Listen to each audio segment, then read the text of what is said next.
Hello guys, in today's video, very excited ako dito, hindi lang halata sa mukha kasi mag-unbox tayo ngayon ng Nasadel Professional Airbrush Kit. O diba?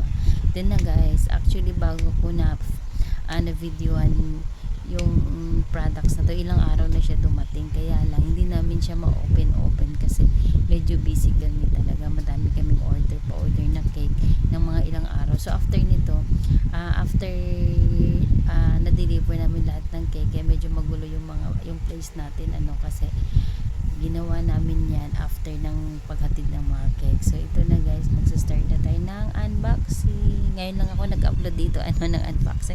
Actually marami ako unboxing ng mga gamit talaga, pero hindi ko siya talaga hindi ko siya dito na-upload at hindi ko talaga siya na-upload. Nasa ibang channel yata siya. Tapos ito na guys, habang nag-unbox ako, hindi pwedeng ako lang. Madami kami. Madami kami. May sa harapan ko nangingala, may nangunguha ng kung ano-ano, ay umahawak na ganito ganyan. Tapos ito naman yung yung asawa ko yan. Siya yung nagvi-video ng malapitan. Kasi may video din siya niyan. Actually siya talaga palang nagpo-post ng mga unboxing lahat. May channel kasi siya na isa na puro unboxing lahat yun. Tapos yan, di ba ang tagal. Tapos itong sa harapan ko naman, naiinis ako kasi syempre hindi ko siya gamay binabasa ko, kinukuha din niya. Nadami kami pag nag-unbox, di pwedeng ikaw lang, kailangan lahat kami makigulo dyan. Pero guys, anyway, about naman sa airbrush na ito, nagamit ko na siya, kaya ko siya nabili kasi mayroon akong cake na kailangan talaga siya ng airbrush, hindi siya pwedeng yung color lang kasi yung effect niya pang airbrush talaga. So actually itong airbrush na to is pangatlong airbrush ko na to, pero ito yung may compressor, kasi yung una kong airbrush, actually maraming ng vlogger influencer na mga nagki-cake na pinost yun, na prinromote yun. So akala ko naman is maganda, so binili ko rin siya, pero hindi naman ganun kamahalan, hindi naman siya umabot ng 1k, pero hindi rin siya nagtagal, hindi rin siya masyadong tagal. Tapos nakatatlo o pang-apat na pala to, kasi hindi sila nagtatagal, pero ito hindi ko lang alam. So after nito kailangan natin i-try. Actually hindi pa ako nakabili pero talagang pang color na pang airbrush medyo pricey lang siya, pero this time kasi kailangan ko siyang i-try. So guys, yung color na ginamit ko is liquid. Ang liquid kasi kailangan mo siyang haluan ng hinaluan ko siya dyan ng gin. Kung meron ko gin talaga. So pagkatapos na iinumin ko, hindi, ito ko lang. Diyan talaga pinapanghalo ko siya sa mga sa mga color ko na pag nagbe-brush ako, yung gin talaga. Pero kunting amount lang naman. Kung wala naman kayo niyan, meron yung yung parang flavoring na lemon, pwede rin yun. Wala ako. So dito guys, tinry ko na siya. Ayun. Noon na tanga-tangahan pa tayo, syempre.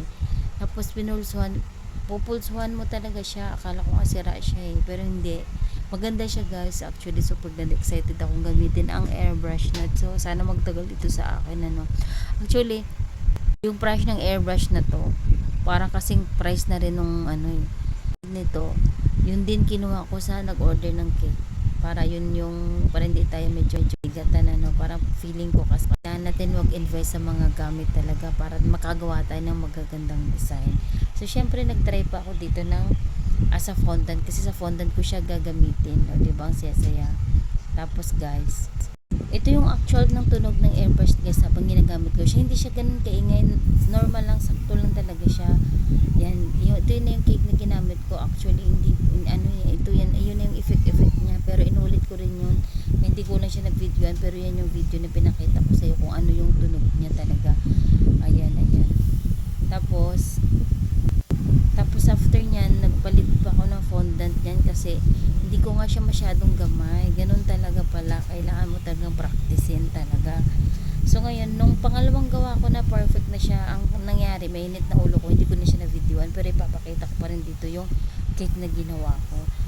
Tapos parang na-stress na kasi ako dyan nung time na yun, nakakainis na kasi parang, diba yan, effort ako, yung pala hindi siya ganun. Kailangan kasi pulsuhan mo siya. Medyo malapit kasi yung gawa ko dyan, dapat pala yung effect nun sa isang cake na medyo malayo-layo siya. So ilalagay ko rin dito yung pinaka final outcome talaga niya, yung paggawa ko ng cake Kasi masyado ko siyang na dark. Dapat pala medyo nilayo ko siya para mak-achieve ko yung color na medyo hindi siya ganun ka-dark parang navy, hindi siya ganun, parang light lang siya ng konti. Ipapakita ko dito sa i-upload ko na cake. Yan, pero yan yung yan yung actual na na paggawa ko na tunog. Ito na yung aking actual cake na ginawa sa airbrush. Ito yung kanyang pinaka-closer look nung pag-assemble namin ng airbrush. Tingnan nyo po. So, next time, mag-upload ulit ako dito. Naman yung... Lang dahil tinitingnan kasi ko. isang beses ko pa Number lang siya 4, nagamit. press and on ang button, maybe ito next yun. month Post or, fire and filter, ito lang muna ito. I-rate Filter natin niya. kung paano ba, Saan siya kung ikakabit matagal ba siya, ito? or paano ba to. Doon sa point. Na isa del airbrush. Hindi yan, masasira yan. Actually, marami to marami silang mga brand, pero ito lang yung napili ko kasi medyo pricey talaga siya. Teka mo.